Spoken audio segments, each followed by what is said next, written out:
All of yesterday's knives are done. Let's take a look at them and let's grab another handful coming right up.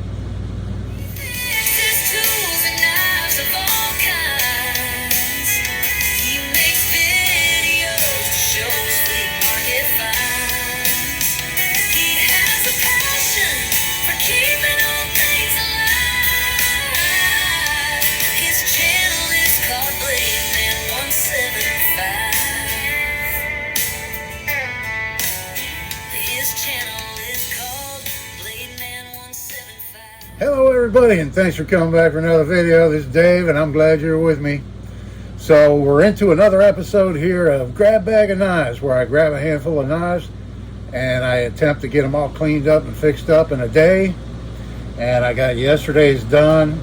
It wasn't really a whole lot of work on these, but I'll go ahead and show them to you and show you how they turned out. Okay, we'll take a look at this first little knife right here. I put a wood insert in there. It had this advertising thing stuck on it here. So I popped that out and I put a piece of satin wood veneer in it. So it's kind of more universal now. Those people that collect advertising knives, I know they're inexpensive, and this knife's inexpensive, but I thought it looked better with a piece of wood put in there. So there's that one. Next up, this little China knife, camp knife, multi-tool knife. I just cleaned it up real good, gave it some oil, and that one's done. Next up, we have this little guy right here. This one actually has, I missed a blade yesterday, it actually has 6 blades on this little knife right here. It has the main blade. This one was made in Japan. Has the main blade, and then it has a nice serrated blade, and then it has a nail cleaner and a file, and then it has a screwdriver. That was a little bit mangled up. I straightened that out.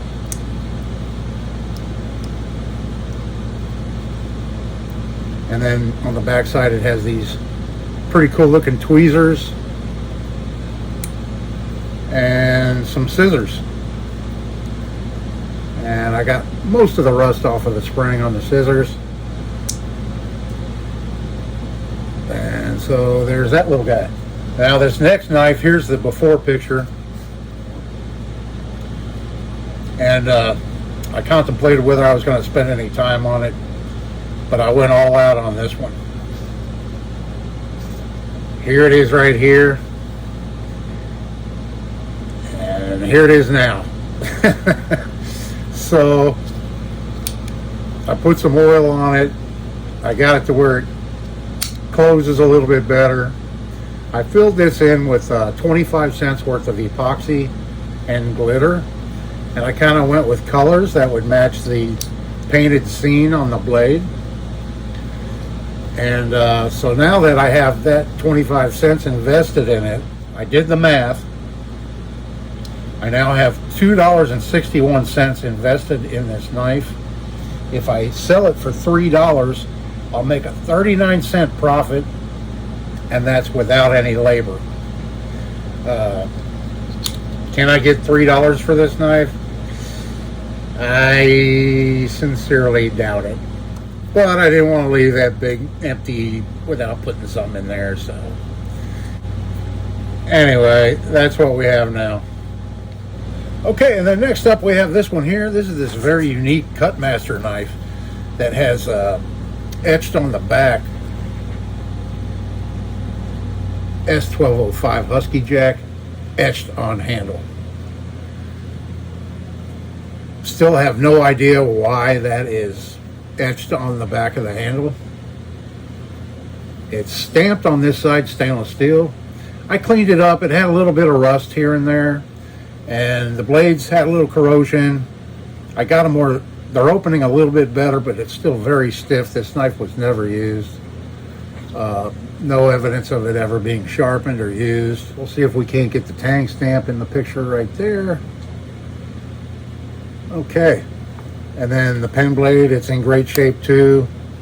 Oh, this is the one I think I used my tool on yesterday. And there's the pen blade. A little bit of corrosion on it, but not sure how old this knife is. Don't really know too much about it. It's pretty cool. Okay, and then someone asked me about the tool I use to open up these really stiff blades right here. Like this one is really stiff. You can see my thumbnail. There's not much of it left there because it's always breaking off, opening these old rusty pocket knives. So I made this tool right here, and I made it out of a pair of wire strippers. It was really easy to do. I have a bunch of wire strippers. I do electronics work and stuff too. And so I had quite a few pairs of wire strippers, these that I don't use very often. And so what I did, I just took a file and I filed it out and left that little tiny notch right there. And that's what goes into the nail nick to grab it. So I'll try and do this on camera and demonstrate, but there's the nail nick.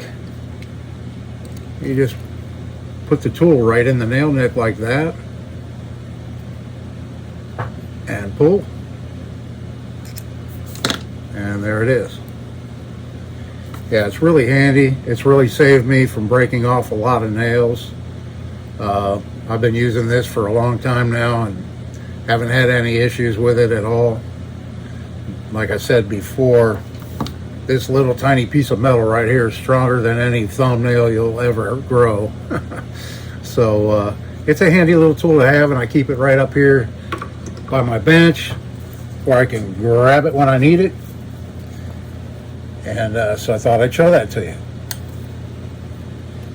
Next up, we have this knife right here. And there again, this was another advertising knife. And it was this one right here, Maury's Friendly Service Tire King. And now, here it is now. This one has teak inserts now. And it cleaned up very nice. This one's stamped Ambassador. It's made by Colonial.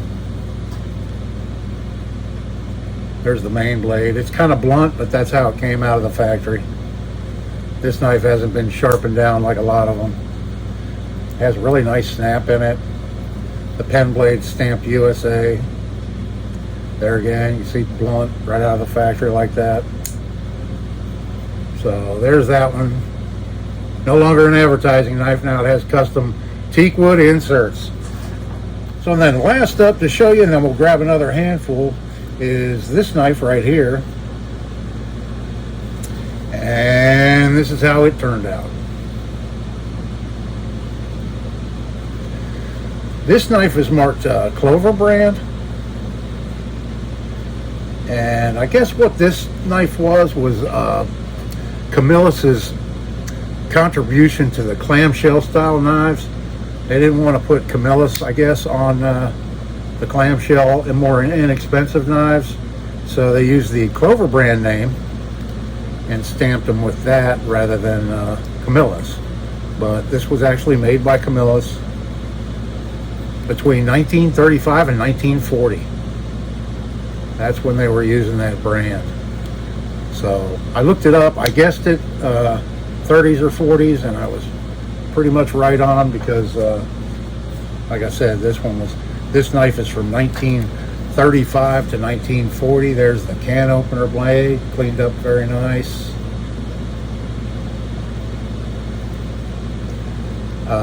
Not sure what color you'd call these coverings I put on. You can see it looks yellow right there. There it kind of looks like a orange tangerine color. This was so rusty. If you looked at the picture, you can still see how rusty these tabs are. They did both break off when I went to take it apart, so I put new tabs on it. And here's a picture of the repair I did. I don't know if I've ever shown it before. I can't remember. But that's one way of how I repair them when the tabs break off. In this case, on this knife, I used brass, thin brass, but in the past I've used sheet metal before. And you just trim it out to where it'll fit down inside the clamshell, and make it kind of bend it where it's kind of concave shape. Leave a little excess out for your tabs to bend over. and then I epoxied them in there. And then I made a brass bail for it, just because I had some laying here and it was real quick and easy to do, and it kind of matches the handle a little bit with the brass. That's how that one came out. All right, let's grab another handful and see what we're going to be working on. The bag's getting kind of low, but I have more knives coming. I'm going to reach in here, grab a handful. There's quite a few, I think, in this handful. There we go. This is what we have.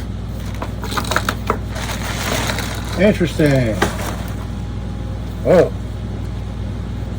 1, 2, 3, 4, 5, 6, 7, 8 today. We have 8 knives to work on today, maybe. We'll see. We'll start off here with a Barlow.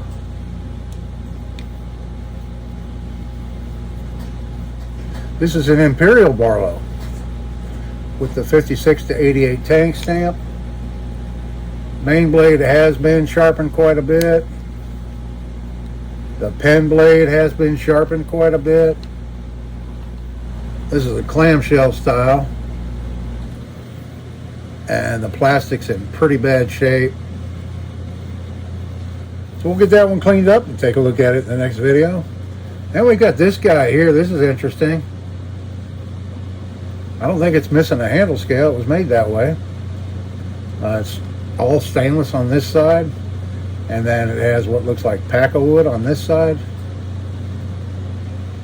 And it looks like somebody carved their initials into the Paco wood. TC.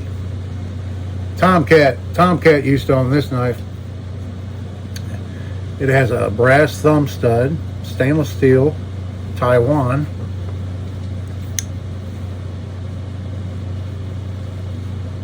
A little bit of corrosion on the blade there. It's stamped stainless steel. Taiwan on the back. Liner lock. Very little blade play. I'm seeing a lot of daylight on the edge. Definitely needs to be sharpened. The liner lock's working well. Yeah, this one should clean up very nice. Well, this one's very rusty. Another made in Germany knife.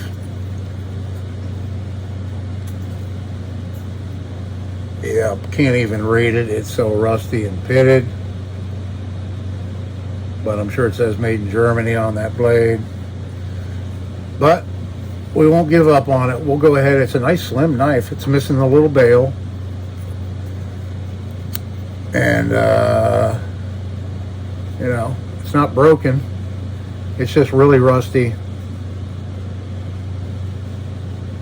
And it's clamshell style. If I try to take it off, these are going to break off too. So I might just leave these handle coverings on, even though they're not in the best of shape, and just clean it up, give it a good clean up and get the rust off of it. What's this little guy right here? That's interesting.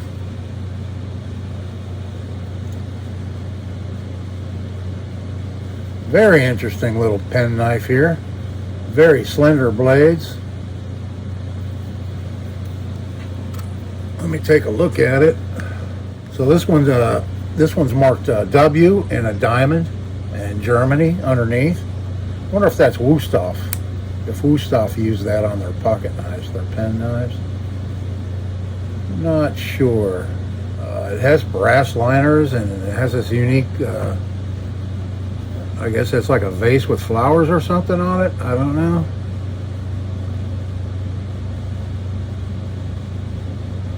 On it there. Very small. It's 2.5 inches long closed. I can't really tell what the handles are made out of. It could be wood, it could be some kind of composite, or it could be like ebony possibly. But I think the other blade's intact. Yeah, the other blade's really been sharpened down a lot. And it's stamped the same way. So we'll clean this little guy up. So we have this little miniature keychain knife. And it is in very poor shape. Looks like we have a broke off blade. Looks like it has nickel bolsters on it and a nickel bail.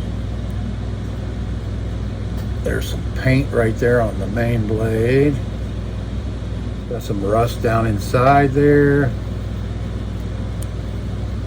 Let's see if we can get the second blade open. Yeah, the second blade is snapped clean off. Still have some nail nick there though. So we'll reprofile that, clean this little guy up. Doesn't want to close properly. I think there's a crack in the handle right here, it looks like. But maybe not too bad. We'll see when we start cleaning it up. We'll see how nice we can make this one look. And then next up, we have this one right here.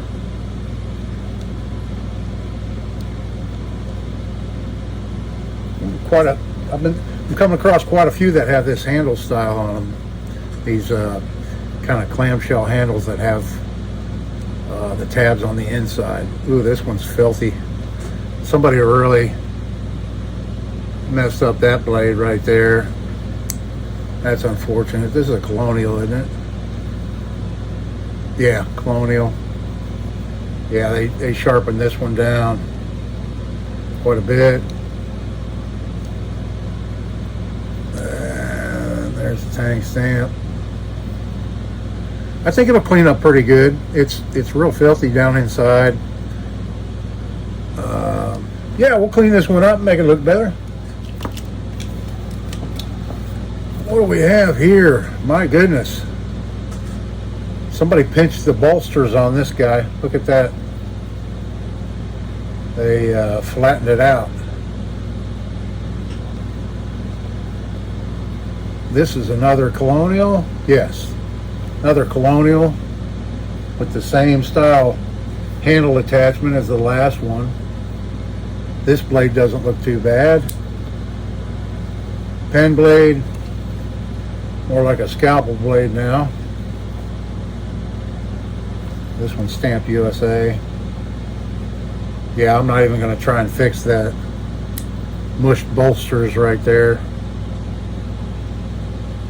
We'll just give this one a good cleanup. Get the rust off of it, make it look better. This one here is interesting. Bone handles, nickel bolsters.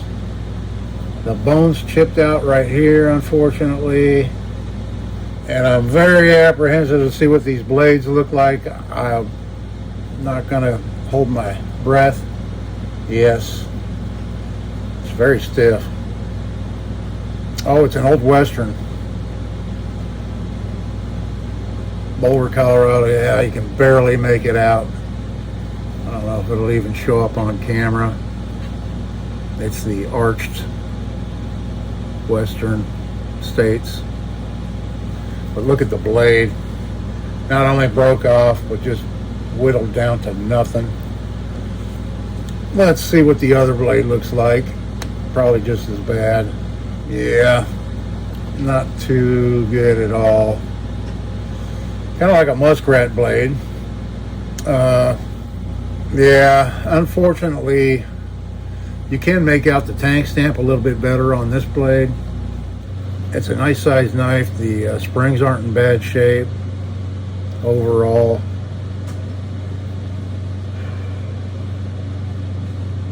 Yeah, I'd rather put new blades in this one rather than, I could turn it into a single blader. I need my tool again. Yeah, see, that's so handy. Yeah, that blade, I don't know. Yeah, I guess this was a trapper knife, a serpentine trapper. Yeah, I would really love to do something with this knife. I really like it. It's an oldie. But with the condition of the blades, I think we're just gonna hold off on this one and see if we can't come up with some new blades for it and fix this one up at a later date. But in the meantime, I think these 7 are going to keep me plenty busy Every one of them needs work of some kind or another. So I'm going to get to work on these knives, folks, and we'll see you again here in the next video. Yeah, make sure you take a guess at how many I'm going to grab next time. Leave it down there in the comments. Really do appreciate it. Hope everybody's having a great day. This is Dave. See you in the next one.